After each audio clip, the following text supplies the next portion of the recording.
phone call with Vladimir Putin hasn't led to Moscow signing up to a 30-day ceasefire in Russia's ongoing war with its neighbor. In fact, the 90-minute conversation seems to have given the Kremlin more of an opportunity to make conditions on any truce, including the requirement that Kiev must stop receiving foreign military aid and intelligence and end military mobilization. Hello दोस्तों, global affairs आप सभी का स्वागत है। मैं Salman. Donald Trump और Vladimir Putin के बीच एक टेलीफोनिक कम्युनिकेशन हुई जिसमें यूक्रेन रशिया वॉर को लेकर चर्चा हुई और इस बात पर सहमति बनती दिख रही है कि पुतिन तैयार हैं for 30-day temporary cease fire.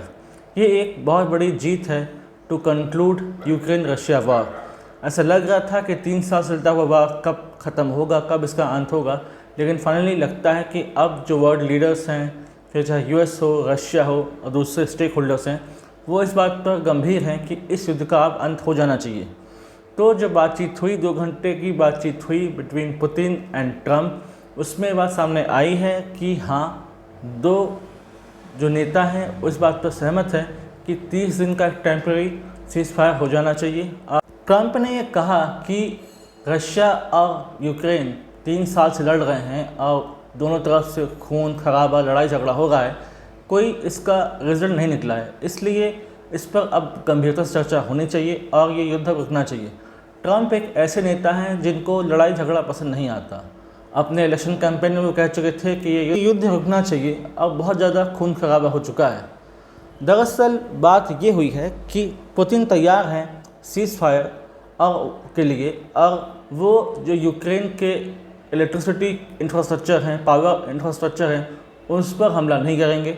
Putin ने कहा कि वो तुरंत ऑर्डर देंगे अपने सोल्जर्स को, अपने आर्म फोर्सेस को, कि वो यूक्रेन के जो पावर इंफ्रास्ट्रक्चर्स हैं उन पर हमला नहीं करें। लेकिन ये कॉम्प्रिहेंसिव सीज फायर नहीं है, अभी एक परमानेंट सीज फायर की बहुत ज़्यादा ज़रूरत है।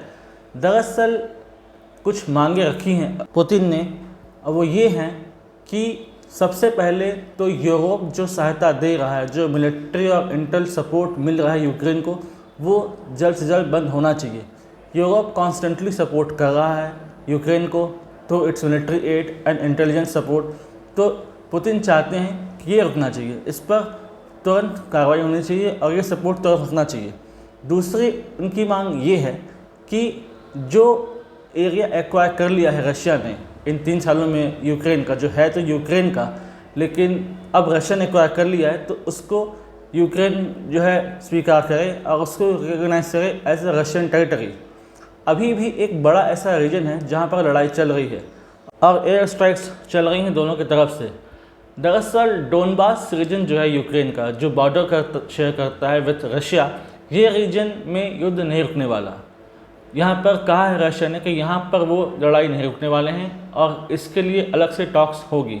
यानी कि आने वाले समय में अब यूक्रेन के लोगों के लिए समस्या तभी समाप्त होगी जब कॉन्क्रीट कोई सोल्यूशन आएगा। यूक्रेन के लोग चाहते हैं कि जल्द से जल्द ये समस्या सुलझ जाए, और इसका मतलब ये भी है कि आने वाले समय में इन पर्सन ट्रंप और पुतिन मिलेंगे और इस बात पर चर्चा होगी कि कैसे एक लॉन्गर सोल्यूशन निकाला जाए। हो सकता है कि दोनों नेता किसी न्यूट्रल कंट्री में मिलें, जो कि प्रोबेबली या तो टर्की होगा, यूएई या कोई गल्फ नेशन।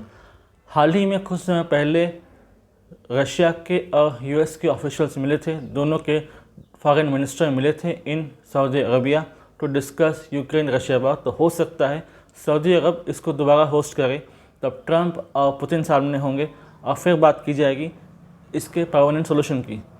3 साल का अगर प्रोफाइल देखें, जो कुल जो स्थिति देखें, तो उसमें देख कर ऐसे लगता है कि इन 3 सालों में यूक्रेन बहुत कुछ हारा है, ऑन ग्राउंड भी और ऑन जियोपॉलिटिकल टेबल भी। ये चाहते तो बहुत पहले ये वॉर कंक्लूड हो जाता। ज़ेलेंस्की अगर अपनी दूरदर्शिता दिखाते, अपने हट पे नहीं अड़े रहते या जो बिडेन के सहारे नहीं बैठे रहते इस युद्ध में, तो शायद ये वॉर बहुत पहले कंक्लूड हो जाता। Massive use of arms, money and man power यहाँ पर हुआ और दोनों ने नुकसान झेला, फिर चाहे रशिया हो या यूक्रेन हो। लेकिन यूक्रेन का जो नुकसान है वो साइजेबल है और उसकी इकोनॉमी पूरी तरीके से ध्वस्त हो चुकी है। इसलिए जुडिशियस सॉल्यूशन यही है कि अब आपको टॉक्स पर आना पड़ेगा, ऑन टेबल आना पड़ेगा, ताकि आप अपने इश्यूज़ को रिजॉल्व कर सकें। दरअसल इसको लेकर ज़ेलेंस्की का बयान भी आया है कि उन्होंने जो टॉक्स हुई बिटवीन पुतिन एंड ट्रम्प उसे वेलकम किया है और ये इंसिस्ट किया है कि जब अगली वार्ता हो, अगली बातचीत हो तो उसमें यूक्रेन को भी शामिल जरूर किया जाए।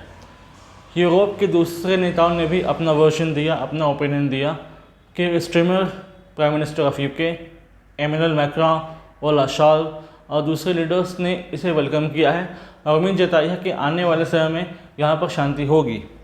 तो क्या ये कहा जाए कि आने वाले समय में मिलिट्री एड रुक जाएगी फ्रॉम यूरोप? तो नहीं, मिलिट्री एड यूक्रेन को जारी रहेगी फ्रॉम यूरोप। और ये भी निर्णय लिया गया है कि दोनों पार्टीज़ अपने अपने प्रिजनर ऑफ वार्स को एक्सचेंज करेंगी और लौटा देंगी अपने अपने प्रिजनर ऑफ वार्स को। यूक्रेन और रशिया रेसिप्रोकल मैनर में ऐसा करेंगे। ये बहुत बड़ी बात है और इससे बहुत बड़ा बदलाव आने वाला है यूरोप में। जो बोन ऑफ कंटेंशन था यूक्रेन और रशिया के बीच वो सुलझ जाएगा, जो शांति थी वो वापस आ जाएगी और वापस यूरोप में, खासकर ईस्ट यूरोप में एक शांति आएगी जो कि 3 साल से मिसिंग थी। इसके लिए ज़ेलेंस्की को और पुतिन को समझदारी दिखानी होगी, अपने वेस्टेड इंटरेस्ट से ऊपर लोगों के बारे में सोचना होगा, रीजन के बारे में सोचना होगा और ये सोचना होगा कि 3 साल में उन्होंने क्या पाया और क्या खोया। हमारे लिए भी एक बात है समझने की कि कैसे आने वाले समय में इंडिया और चाइना ऐसे मीडिएटर उभर सकते हैं। कोई डिस्प्यूट हो तो उसको ब्रोकर कर सकते हैं, उसमें एज ए मीडिएटर काम कर सकते हैं, शांति समझौते को ठीक कर सकते हैं, सुलझा सकते हैं। तो कई पार्टीज़ के लिए ये चीज़ समझने की है और इससे रिलेटेड बहुत सारे डेवलपमेंट्स निकट भविष्य में होने वाले हैं। खुद प्राइम मिनिस्टर मोदी ने अपने हाल ही में एक पॉडकास्ट में कहा था कि उनका यही सोचना है कि यूक्रेन और रशिया को अब शांति के समझौते पर आ जाना चाहिए, क्योंकि युद्ध से किसी का भी भला कभी नहीं हुआ है। अभी ये एक टेम्परेरी सीज फायर है और अभी इसको एग्जीक्यूट होना बाकी है। देखते हैं इस टेम्परेरी फेज़ में क्या क्या बातें निकल के आती हैं, क्या अचीवमेंट्स इस टेम्परेरी सीज फायर के होते हैं। यदि 30 दिन का टेम्परेरी सीज फायर बहुत अच्छे तरीके से निपट गया और शांति रही और दोनों पार्टीज़ ने कोशिश की कि इसे टोन डाउन करें, इसको डीएस्केलेट करें, इसको दोबारा प्रमोट ना करें, तो हो सकता है रशिया, यूक्रेन, यूएस बैठ कर बात करें for permanent solution of this bone of contention, permanent solution of this war. देखते हैं आने वाले समय में क्या निकल कर आता है और इससे रिलेटेड कोई सिग्निफिकेंट इन्फॉर्मेशन आती है जो कि वाइटल लगती है तो I will make a separate video in this regard. Till then do like, comment, share, subscribe the video and widely spread this video for the knowledge of people। यदि आप हमसे जुड़ना चाहते हैं तो आप इंस्टाग्राम, टेलीग्राम के थ्रू हमसे जुड़ सकते हैं। The link in given description. Thanks for watching. जय हिंद, जय भारत।